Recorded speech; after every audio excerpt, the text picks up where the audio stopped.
Ya, Saudara Menteri Pertahanan Republik Indonesia Prabowo Subianto mengatakan bangsa Indonesia menantikan Dharma Bakti Polri.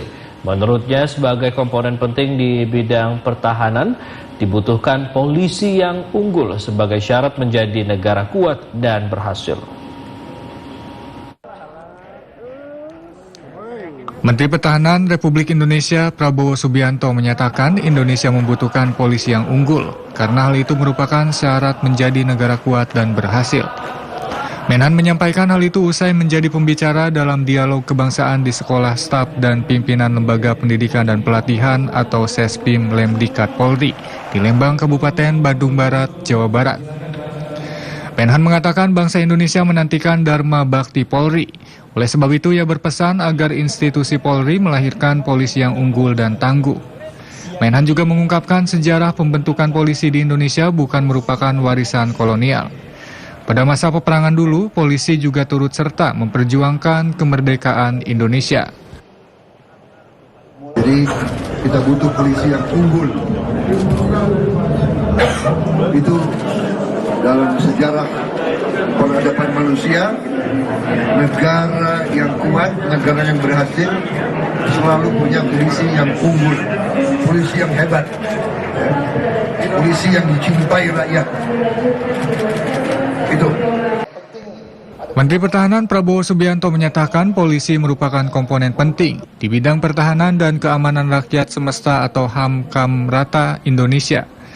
Menhan Prabowo mengaku memahami benar sejarah kepolisian lantaran pamannya juga seorang anggota Korps Bayangkara. Sementara itu, Saudara, Menteri Pertahanan Prabowo Subianto menyambut baik pengakuan Belanda terkait tanggal kemerdekaan Indonesia.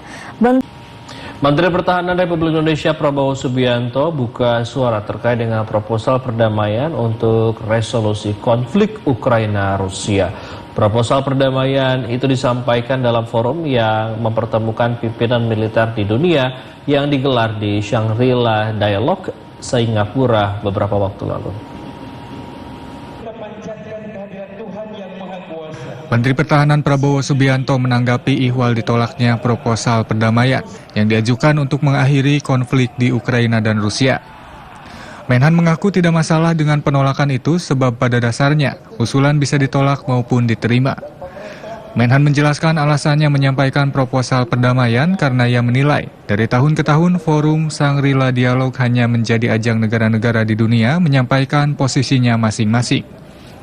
Langkahnya menyampaikan proposal perdamaian itu merupakan tindak lanjut dari Presiden Joko Widodo yang telah mengunjungi Ukraina dan Rusia untuk membicarakan soal perdamaian di kedua negara tersebut. Menhan menyadari setiap pernyataannya pasti akan menimbulkan pro dan kontra, terlebih yang merupakan sosok yang diperkirakan maju sebagai capres di Pilpres 2024 mendatang.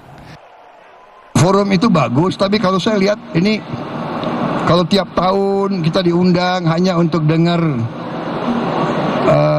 paparan posisi masing-masing, ya kurang bermanfaat. Saya usulkan forum ini, mari kita ada suatu terobosan, kita buatlah suatu usul perdamaian.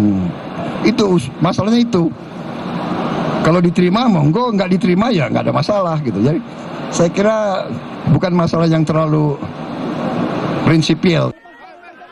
Sebelumnya dalam pertemuan Shangri-La Dialog di Singapura, Menhan Prabowo Subianto menyampaikan beberapa usulannya untuk resolusi konflik Ukraina-Rusia.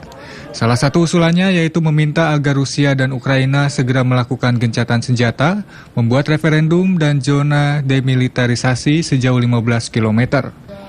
Selain itu, Menhan juga meminta Perserikatan Bangsa-Bangsa untuk membentuk pasukan penjaga perdamaian yang ditempatkan di wilayah demilitarisasi.